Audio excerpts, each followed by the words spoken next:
Maxine Waters, according to the judge in the current Derek Chauvin trial, may have gave Mr. Nelson, Derek Chauvin's lawyer, a good reason to appeal the trial. First of all, we're going to look at two versions of what Maxine Waters said. First one is from a liberal media channel, and the next one is from Fox News. I'm just going to do this because I want you to compare the biased nature of both of them.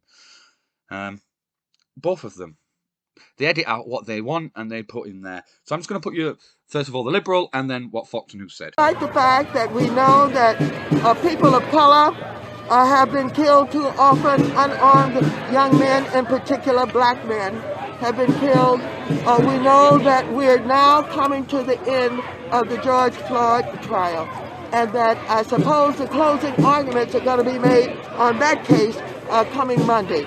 And we're really just almost at the beginning of what is happening with our young man, Dante Wright, who was killed, and that we have to persist in calling for justice. We have to let people know that we're not going to be satisfied unless we get justice in these cases.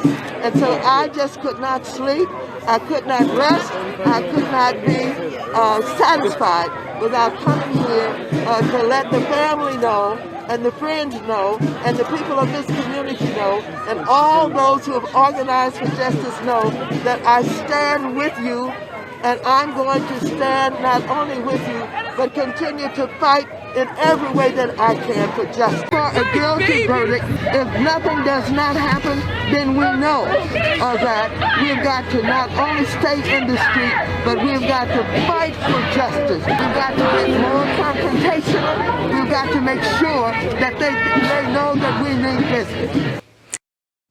As you can see, the liberal channel there making as if she said nothing wrong at all, and the right-wing channel making it as if she only said about condemn. She did both. Doesn't excuse what she said, but she said peaceful and then she said violent. The judge was asked by Mr. Nelson if we could now sort of declare this as a mistrial because of everything that's happened, and this was his response to that. Reports. I'm aware that Congresswoman Waters was talking specifically about this trial and about the unacceptability of anything less than a murder conviction, and talk about being confrontational, but you can submit the press articles about that. This goes back to what I've been saying from the beginning. I wish elected officials would stop talking about this case, especially in a manner that is disrespectful to the rule of law and to the judicial branch in our function.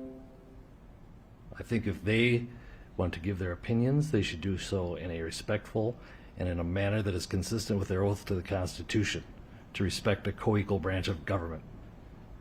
Their failure to do so, I think, is abhorrent, but I don't think it has prejudiced us with additional material that would prejudice this jury. They have been told not to watch the news. I trust they are following those instructions, and that there is not in any way a prejudice to the defendant beyond the articles that we're talking specifically about the facts of this case. A congresswoman's opinion really doesn't matter a whole lot. Anyway, so motion for mistrial is denied. So you heard what the judge said there. He did go on to say that he believes that she is really adding to the appeal now, and there is going to be an appeal. The jury was told not to watch the news. Come on, there's enough technology these days to block certain channels and to block devices from accessing certain features. So they could have quite honestly stopped the jury from watching any of this. It's funny how this happened the weekend before the verdict, all the riots, things like that. They took less than 10 hours to deliberate over 3 weeks' worth of evidence.